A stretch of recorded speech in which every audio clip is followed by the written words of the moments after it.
शंकर भगवान का जो चरित्र आया उसको पहले हमने बताया। आज भगवान राम का चरित्र क्यों आया है ये बता रहे हैं। भगवान रामचंद्र जी जंगल में भटक रहे हैं और नारद जी देखे स्वर्ग से कि हमारे प्रभु राम, मैंने इनको अज्ञानवश श्राप दे दिया था और ये इतना कष्ट भोग रहे हैं जंगल में। चलते हैं, माफी मांग लेते हैं। तब वो आए तो इसके पहले कि कुछ कहें, भगवान रामचंद्र जी कह रहे हैं कि देखो नारद, तुम्हारी शादी हमने इसीलिए रुकवा दी थी कि एक स्त्री के चलते मनुष्य कितना कष्ट भोगता है। देखो मैं जंगल जंगल पहाड़ी पहाड़ी घूम रहा हूँ एक औरत के चलते। यदि तुम्हारी भी शादी हुई रहती तो तुम्हारी भी यही दशा होती। इसलिए हमने तुम्हारी शादी रुकवा दी। तब नारद जी अब कहें तो क्या कहें, इसी के लिए गए थे। तो भगवान राम की जो कथा कही गई है उसका मुख्य ध्येय यही है कि जब आदमी संसार में रमता है तो कौन कौन सा कष्ट नहीं भोगता है। अब रामचरितमानस का तो कथा आप लोगों को याद होगा, लेकिन कुछ कथा तुलसीदास जी अपने से बना के लिखे हैं और वाल्मीकि रामायण में कुछ अलग है।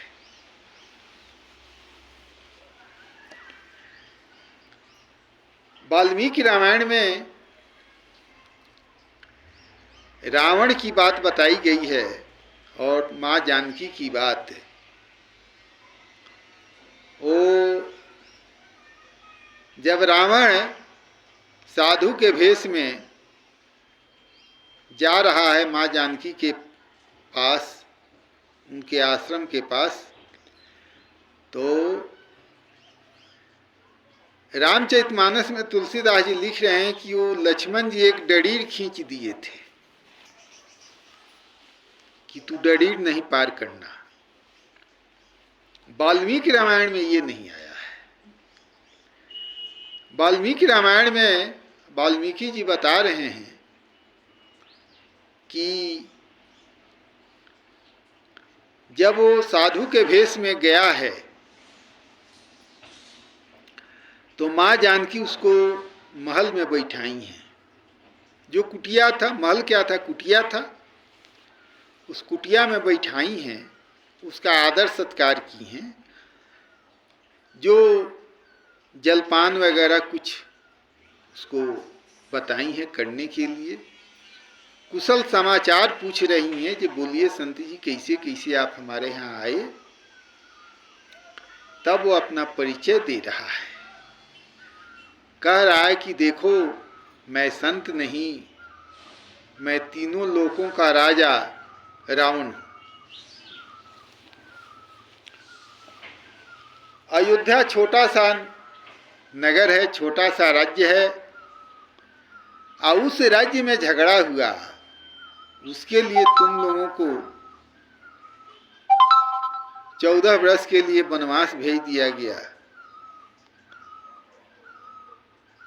इससे अच्छा रहेगा कि चलो मेरा सोने का महल देखो, स्वर्ण का महल देखो तीनों लोगों का मैं राजा हूँ और याद रखो और कोई है नहीं मेरा प्रतिद्वंदी। तब उसको डांटी है, डांटी है तो जबरदस्ती उठा करके ले गया है। तो माँ जानकी का ये तीसरा जन्म था, ये आप लोग नहीं सुने होइएगा, वाल्मीकि रामायण में ये बात आई है। पहले जन्म में वो कुशध्वज नाम के ऋषि के पुत्री थी। ऋषि जी की ये इच्छा थी कि मेरी बेटी की शादी विष्णु भगवान से ही होगा। वहाँ का एक दैत्य राजा था और ये माता जी तपस्या करती थी, कुंवारी थी। तो वो आया कहने के लिए कि देखो अपनी कन्या की शादी मुझसे करवा दो। तो ऋषि जी ने उसको डांट के भगा दिया, कहा जे नहीं, शादी जब होगी तो विष्णु भगवान से होगी। तो एक बार जब कुशध्वज ऋषि सोए हुए थे तो उनको गर्दन काट करके मार डाला। उनके मृत्यु हो जाने के बाद भी, कुशध्वज ऋषि के मृत्यु होने के बाद भी माँ जानकी तपस्या करते रही और उस दैत्य राजा को ये इच्छा नहीं, इतना हिम्मत नहीं हुई कि जबरदस्ती शादी करे। तब तक रावण वहाँ पहुँचा और कहा कि बताओ इतना सुंदर हो तुम और तुमको तपस्या करना पड़ रहा है शादी के लिए, तुमसे कौन नहीं शादी करेगा? तो कहीं कि किसी से शादी नहीं करना है, पिताजी की मृत्यु हो गई है, पिताजी की इच्छा थी कि विष्णु भगवान से बेटी की शादी होगी तो उन्हीं से शादी करूंगी, अन्यथा नहीं। तो रावण कहा कि विष्णु विष्णु क्या होता है, तीनों लोकों का राजा मैं, तू विष्णु की बात कर रहे हो कि विष्णु भगवान से शादी होगी? वो क्या है, कहाँ है वो, बताओ। अरे हमसे शादी करो और तीनों लोगों की राजनी बनो।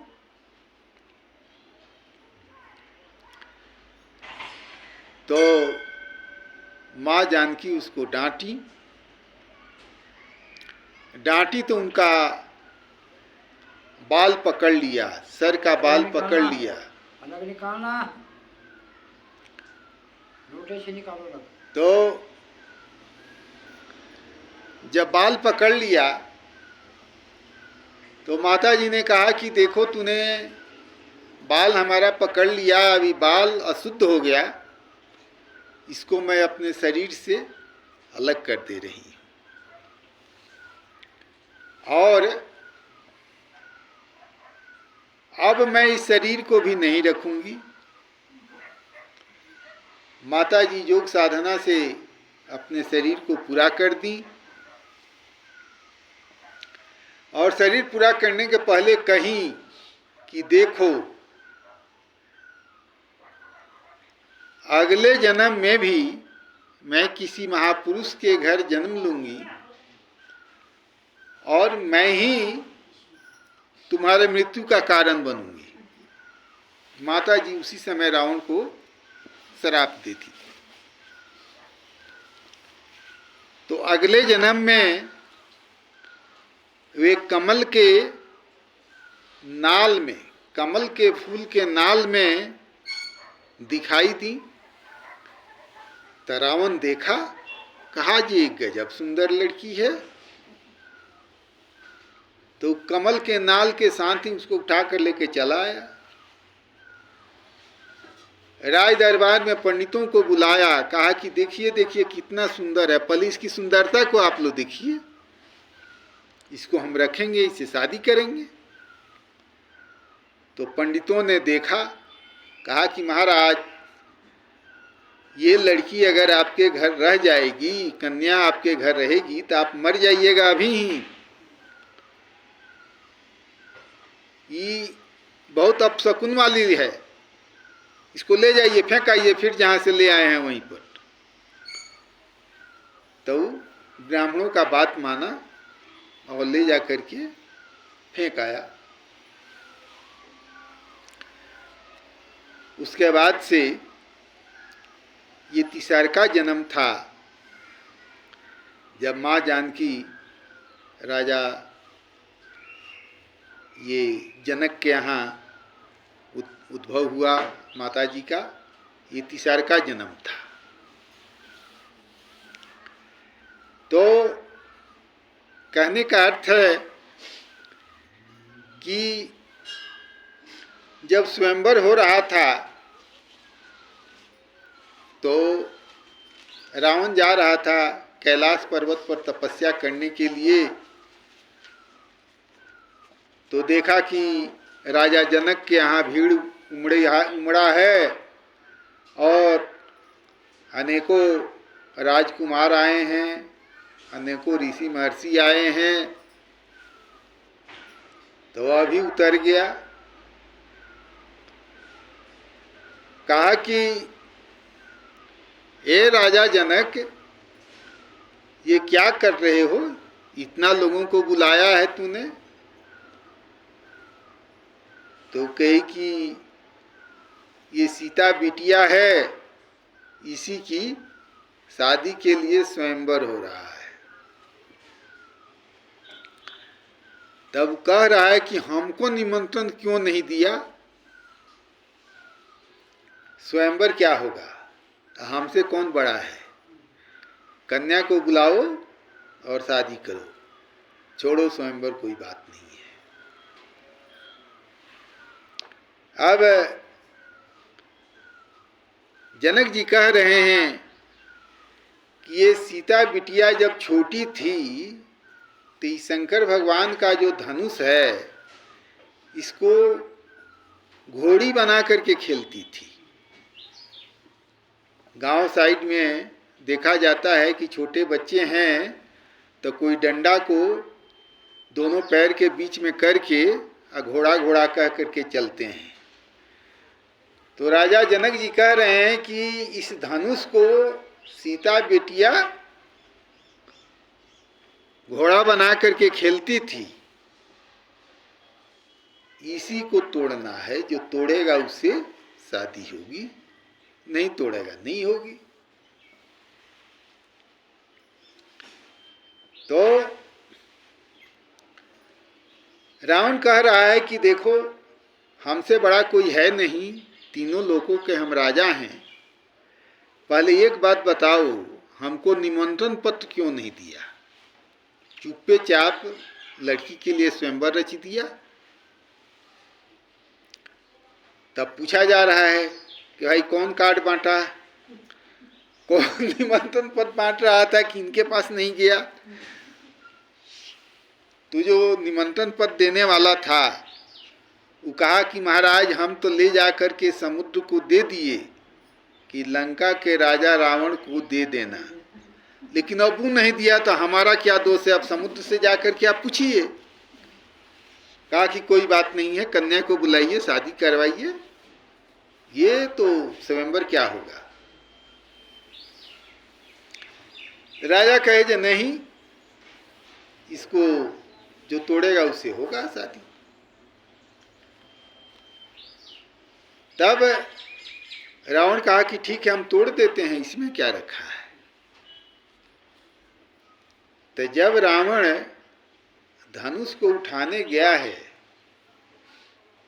तो मां पार्वती शिव के गणों को कही है कि सब उस पर जाकर तुम लोग बैठ जाओ, ये उठना नहीं चाहिए उससे। अब कैसे हूँ उठाया है और उसके बाद से वो सब दाब दिया है उसी के तरफ, तब वो गिर गया, उसके छाती पर चोट लगी और शर्मिंदा होकर के वहां से भाग गया। देखिए, ये रावण का चरित्र है। बहुत सारे पंडित लोग हैं, वाल्मीकि रामायण को तो लोग पढ़ना ही बंद कर दिए।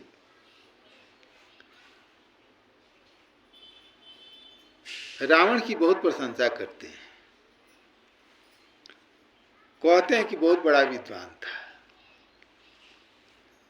लेकिन जब वाल्मीकि रामायण आप पढ़ते हैं तो पता चलता है कि उससे बड़ा नीच कोई था ही नहीं। चैत्रमानुष कहाँ से आ गया? जब माँ जानकी को रावण अपने लंका में ले गया है तो अशोक वाटिका में पहले नहीं रखा है, पहले अपने महल में रखा है। और महल में जाकर के ले जाकर के सोना चांदी जवाहिरात, महल जो कीमती धातुओं से बना हुआ है वो सब दिखा रहा है। कह रहा है कि देखो, इतना धन दौलत अयोध्या कौन कहे जो तीनों लोक में कहीं नहीं मिलेगा जितना कि मेरे पास है। जंगल में रहने की क्या जरूरत है? शादी करो, तीनों लोगों की रानी बनो और राज भोगो। लेकिन माँ जानकी उसको डांट देती है, तब वो अशोक वाटिका में रखता है। मंदोदरी कहती है कि इसके अभाग में सुख लिखा ही नहीं है तो कहाँ से आपका वरण करेगी। तो रावण को लोग कहते हैं कि वो बहुत चैत्रवान था, महल में नहीं रखा है, अशोक वाटिका में रखा था। लेकिन इसके पीछे भी उसकी कहानी थी। एक बार की बात है, जब उस स्वर्ग विजय किया था तो पुंजस्थलिका नाम की एक अप्सरा थी जो ब्रह्मा जी के यहाँ रहती थी। वो देखी तो जान गई कि तो बहुत नीच है, तो वो अपने शरीर को ढक करके, माने ये जानने न पावे कि पुंजस्थलिका अप्सरा ही जा रही है। जैसे आग रहता है और ऊपर धुआं निकलता है, लकड़ी को जलाया जाता है तब, और आग नहीं दिखाई देता है, धुआं दिखाई देता है, वैसे ही अनेकों प्रकार से अपने को ढक करके और वो जा रही थी। तो रावण की नज़र उस पर पड़ी। रावण उसको पकड़ा और उसकी दशा इस प्रकार कर दिया जैसे सरोवर में कमल का फूल खिलता है और हाथी उसमें स्नान करने जाता है और उसको मसल देता है। अब रोते बिलाते गई ब्रह्मा जी के पास, तो ब्रह्मा जी ने कहा कि जाओ, आज के बाद किसी भी स्त्री के साथ तुम जबरदस्ती करेगा तो तुम्हारे माथा के 100 टुकड़े हो जाएंगे अपने आप। यही बात वो याद किए हुए है और इसी के चलते वो महल में नहीं रख करके बाहर रखे हुए हैं। उसके जैसे वो राजा है वैसे ही गिरे हुए लोग उसके सलाहकार हैं। तो उसके एक सलाहकार हैं, उनका नाम मैं भूल रहा हूँ, कह रहे हैं कि जैसे मुर्गा मुर्गी के साथ करता है, कुक्कुट वृत्त इव शब्द आया है, कुक्कुट मुर्गा मुर्गी को कहा जाता है।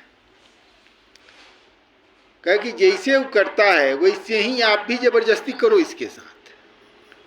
उसी पर वो कह रहे हैं कि मैं पुंजस्थलिका के साथ जो किया और ब्रह्मा जी ने मुझको श्राप दिया। डर इसी बात का है कि अगर इसके साथ भी जबरदस्ती करेंगे तो अपने आप 100 टुकड़ा हो जाएगा माथा का, तो हम मरिए जाएंगे, तो क्या करें। ये घटना पहली हुई। दूसरी घटना,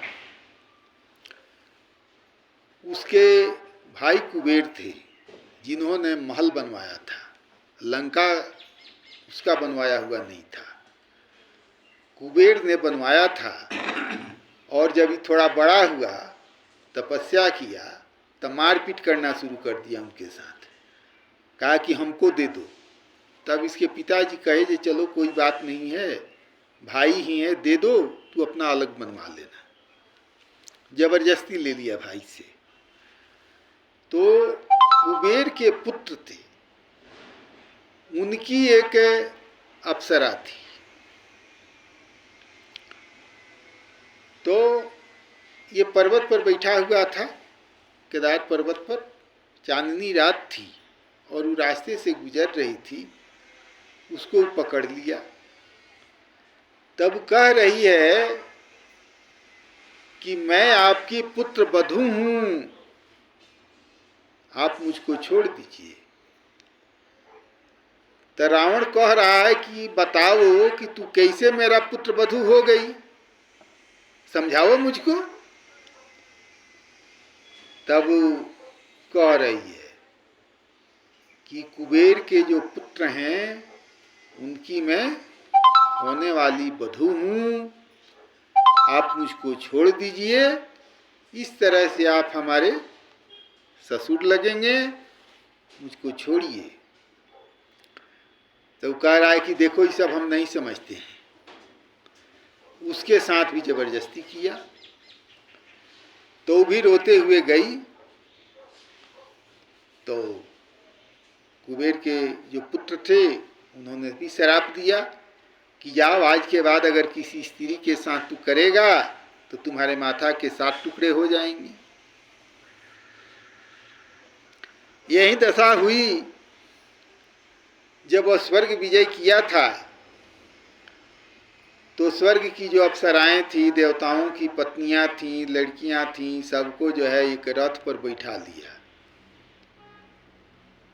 अब सबको कष्ट हो रहा है, सब रो रही हैं, गा रही हैं, कह रही हैं हम लोगों को छोड़ दीजिए, हम लोगों को छोड़ दीजिए। वो किसी को नहीं छोड़ रहा है। इस प्रकार सब भी श्राप दिया। अब कहने का अर्थ है कि जो रावण है वो किसी का नहीं होता है। उसको इंद्रिय सुख से मतलब है और इंद्रिय सुख में ही विश्वास करता है। रावण अच्छा नहीं था। ब्राह्मण लोग सुनते हैं तो कहते हैं कि ब्राह्मण हिले नहीं है, इसीलिए ब्राह्मण की शिकायत करता है। हम कहते हैं ये सत्य बात कह देना का शिकायत है क्या? इसको शिकायत कहा जाता है। जो वाल्मीकि रामायण में लिखा हुआ है, जो सत्य है। वास्तव में वाल्मीकि रामायण में 24,000 श्लोक है। 2 खंड में वो पुस्तक प्रकाशित की गई है।